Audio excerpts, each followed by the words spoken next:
Oke, Assalamualaikum warahmatullahi wabarakatuh. Selamat malam, karena aku buatnya malam. Nah, di sini balik lagi ke RPL. Semoga teman-teman masih semangat untuk mengerjakan proyeknya. Ini udah mulai sedikit lagi tetap semangat. Jadi, kita masuk ke kelas diagram sekarang ya.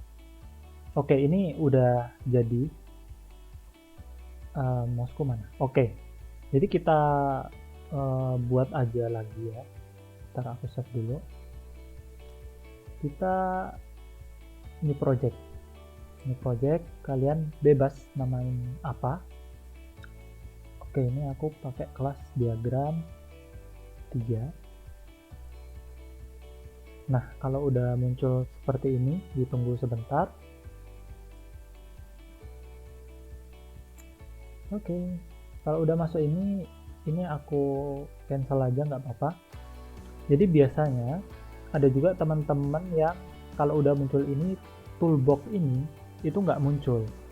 Nah, cara munculkannya ada di ini tombol kecil show atau hide ini. Kalau aku hide dia nggak ada kan, jadi dimunculkan itu nanti di sini. Wah, kok jadi hilang? Nah, kayak gitu. Oke, jadi kalau hilang gini belum bisa kan, kita bikin package baru. Kalian terserah namain apa, kelas diagram seperti ini. Ini cancel aja. Nah, di kelas diagram kita bikin new diagram. Kita pilih UML struktural, pilih kelas, oke. Nah, setelah ini baru muncul nih show atau hide-nya. Nah, ketika udah muncul baru deh kita mulai kerjakan kelas diagramnya. Nah, sedikit review aja, simple ya, kan dosen harusnya udah memberi materi, jadi aku tambahin dikit di sini kelas diagram. Jadi kelas diagram ini diagram yang menunjukkan kelas dari sebuah sistem dan ada hubungannya secara logika. Jadi kelas diagram ini menggambarkan struktur statis dari sebuah sistem, dari sistemnya teman-teman. Nah, konsep kelas diagram ini, kalau teman-teman masih ingat sequence diagram, ya hampir sama, cuma bentuknya beda aja. Jadi kita pakai view, controller, dan model. Atau kalau disingkat biasanya C underscore apa, view apa, sama model apa gitu ya. Oke, kita langsung coba buat aja. Di sini kita drag kelasnya. Kita ambil kelas. Jadi yang pertama, karena ini baru contoh, kita simple aja. V dulu ya. View dari login. Kita drag lagi.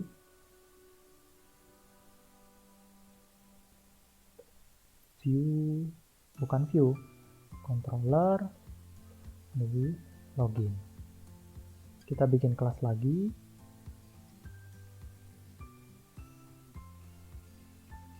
N atau model, atau nanti biasanya teman-teman kalau di sequence lebih familiar sama database ya. M itu model, jadi dia representasi dari loginnya dari database gitu. Nah, kalau udah seperti ini, kita tinggal masukkan variabel dan juga metodenya, operasinya. Nah, di database-nya, diklik kanan, di sini ada features and properties. Kalian klik ini, ada atribut dan juga operation. Atribut ini nanti untuk nulis variabel, operation untuk nulis metode yang ada. Oke, kita mulai aja. Nah, atribut kita langsung tulis aja di sini. Biasanya yang kita pakai di login itu ada email sama password. Ditulis saja email dan password. Nah, tipenya email dan password kita kan biasa pakai varchar atau string gitu ya. Nah, kita pakai string di sini. Aku pakai string di sini. String scope-nya kita buat private, gak apa-apa. Tergantung sistemnya teman-teman. Nah, operasinya biasanya kan kalau dari C ke di M itu kan ada minta data dari database. Nah, kita bikin di sini get data akun kayak gini ya. Nah, get data akun tergantung teman-teman. Kalau aku biasanya pakai ID-nya, parameternya dari ID-nya, tipe parameternya integer. Kalau teman-teman pakai nama, intinya primary key-nya ya disesuaikan aja. Close. Nah, dia udah muncul seperti ini. Bentar. Kita cek lagi di operation. Bukan, parameternya belum keluar. Oke. Selanjutnya di controllernya kita tulis juga, kita tambahkan atribut dan operatornya. Di controller untuk login kan juga sama, yang dipakai variabelnya ada email, ada password. Nah, tipenya kita rubah jadi string. Ini juga string. Operasinya, nah kalau di controller nih biasanya operasi ada apa aja sih? Kalau teman-teman ingat di sequence, di C-nya itu biasanya ada dia ngecek data itu kosong atau tidak atau enggak. Ini kita pakai cek data null aja. Terus kita cek juga datanya yang masuk itu valid atau enggak. Kita cek datanya valid atau enggak. Biasanya dia nge-show form ke view juga kan untuk loginnya, show form. Jadi kita di sini tulis set form. Nah, return type-nya kita kosongin aja. Untuk cek itu kan hanya true false ya, kita kasih boolean true false. Nah, set form ini yang kita kosongin. Close. Nah, kalau udah seperti ini kita tinggal ngatur di view-nya. Nah, di view ini biasanya kita cuma ada method, karena nangkep variabel kan dari view ke C baru ditangkap variabelnya. Jadi di sini biasa di awal user itu kalau mau login pasti klik tombol login kan. Nah, di sini aku namain button login. Jadi button login ini proses user ngeklik login. Ini terserah teman-teman, namanya bebas. Setelah itu biasanya kalau error atau data harus diisi, user ada ngeklik tombol OK. Ini aku kasih button OK. Terus di sini kan kalau error tadi kan muncul pesan tuh. Nah, di sini ada show message. Show message ini kita buat ke string. Nah, kalau ini aku kosongin aja. Oke. Bisa digedein biar rapi. Nah, kalau udah jadi seperti ini, teman-teman tinggal menghubungkan aja panahnya yang ini ya. Jadi ini dihubungkan ke controllernya. Dihubungkannya pakai apa, Mas? Kita dependensi. Kenapa kok pakai dependensi? Atau kalau bahasa Indonesianya dependensi? Oke. Abaikan pronunciation aku ya. Jadi kan ketergantungan. Atau ada yang data yang harus dipakai dari kelas sebelumnya untuk kelas selanjutnya ini jalan. Artinya si login ini bakal jalan kalau kelas vlogin ini metode-metodenya udah jalan. Jadi itu dependensi. Nah, kalau login ke database atau ke model, kita pakai aggregation to whole. Artinya data dari mlogin ini bakal ada yang diambil ke C untuk dicek gitu lah. Kalau di sini kan data akunnya dicek nih, benar apa enggak sama yang diinputkan sama user. Nah, udah selesai. Selanjutnya gimana mas? Kita sesuaikan dengan sistemnya teman-teman. Nah, biasanya setelah login, dia diarahkan kemana sih? Gitu kan? Setelah login, dia pasti ke beranda atau home. Jadi di sini aku tulis controller, beranda atau home. Aku pakai home aja ya.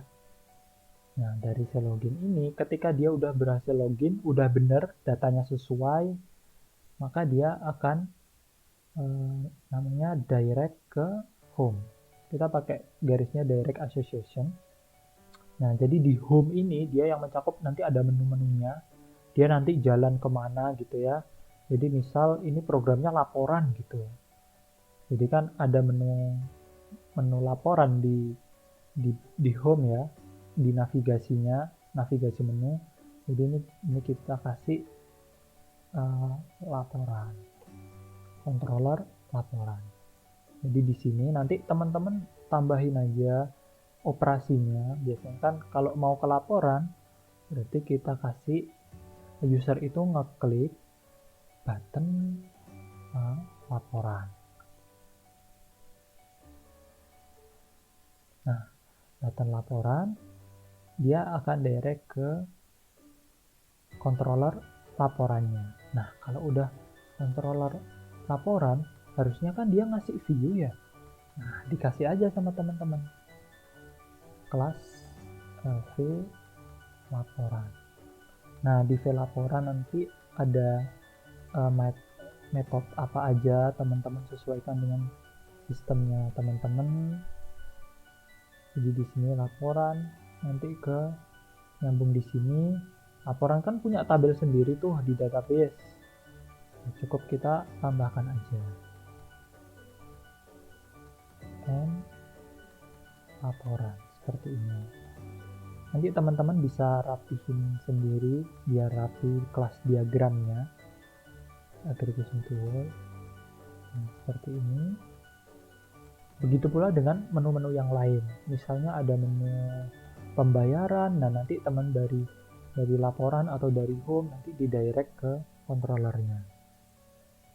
Sama, oke, aku tambahin lagi ya. View login, controller login. Nah, kalau belum ada akun kan register tuh. Nah, teman-teman langsung hubungkan aja sama si register kayak gini.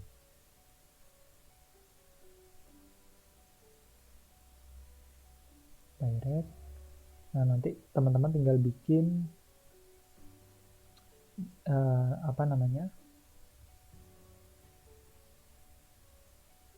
View sama database-nya. Aduh, kok view login lagi?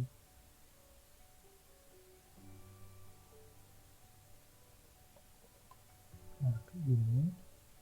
View register. Ke ini. Dependensi.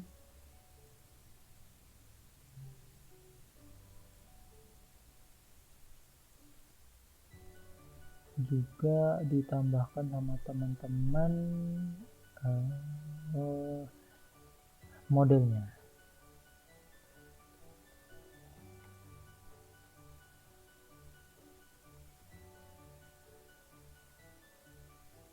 Nah, nanti ini disesuaikan sama sistemnya teman-teman yang lain. Tinggal diisi metode-metodenya itu apa aja. Kalian bisa ngisinya berdasarkan sequence diagram kalian biar gampang, nggak terlalu susah. Jadi seperti itu. Oke, aku rasa cukup sekian untuk penjelasan kelas diagram. Kalau teman-teman, aku harap udah jelas ya, bisa membantu teman-teman semua. Kalau misal masih ada yang ingin ditanyakan, bisa langsung tanya ke asisten masing-masing. Atau ke aku boleh deh. Gitu ya. Oke, kurang lebihnya aku mohon maaf. Aku sangat berharap ini bisa membantu teman-teman. Sekian, wassalamualaikum warahmatullahi wabarakatuh.